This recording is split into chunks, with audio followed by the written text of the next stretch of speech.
अविभाज्य घटक दिसतात. शेतकऱ्यांच्या जीवनातील प्रत्येक क्षणी, प्रत्येक श्रमात आणि प्रत्येक आनंदात बैलांचा वाटा असतो. बैल म्हणजे फक्त शेतातील जोडीदार नाही, तर तो शेतकऱ्याचा मित्र, साथीदार आणि कुटुंबातील सदस्य असतो. पहाटेच्या वेळी जेव्हा शेतकरी बैलांच्या गळ्यात घंटा बांधतो आणि नांगर घेऊन शेतात जातो, तेव्हा त्या टापांच्या आवाजाने जणू निसर्गही जागा होतो. शेतकरी घाम गाळतो, मेहनत करतो, पण त्याच्या सोबत बैलही त्याच तितक्याच ताकदीने मेहनत करतात. ऊन, पाऊस, वारा काहीही असो, शेतकऱ्याच्या सोबत बैल कायम खंबीर उभे राहतात. म्हणूनच शेतकरी आपल्या बैलांवर मुलासारखं प्रेम करतो. गावागावात बैलपोळा सण मोठ्या थाटामाटात साजरा होतो.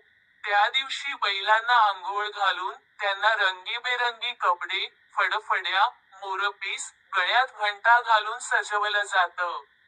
त्यांच्या पायांना मेहंदी लावली जाते आणि चारा, गूळ, पुरणपोळी यांचा मानवी भावनेने मेजवानी दिली जाते.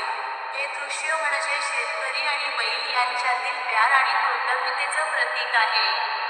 बैलांशिवाय शेतकरी अपूर्ण आहे, तर शेतकऱ्याशिवाय बैलही अपूर्ण आहेत.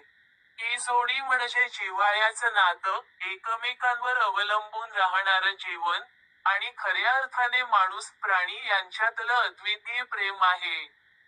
आज तंत्रज्ञानामुळे ट्रॅक्टर, यंत्र आली असली तरी गावाकडं शेतकऱ्याच्या मनात बैलांचं स्थान कोणतेही यंत्र घेऊ शकत नाही. कारण हे नातं केवळ श्रमाचं नाही, तर भावनेचं आणि विश्वासाचं नातं आहे.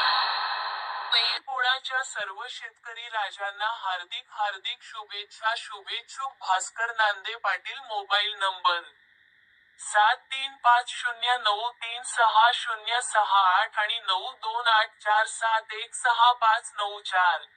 व्हिडिओ कसा वाटला? आपल्या प्रतिक्रिया नक्की कळवा. धन्यवाद. परत एकदा बैलपोळ्याच्या सर्वांना हार्दिक हार्दिक शुभेच्छा.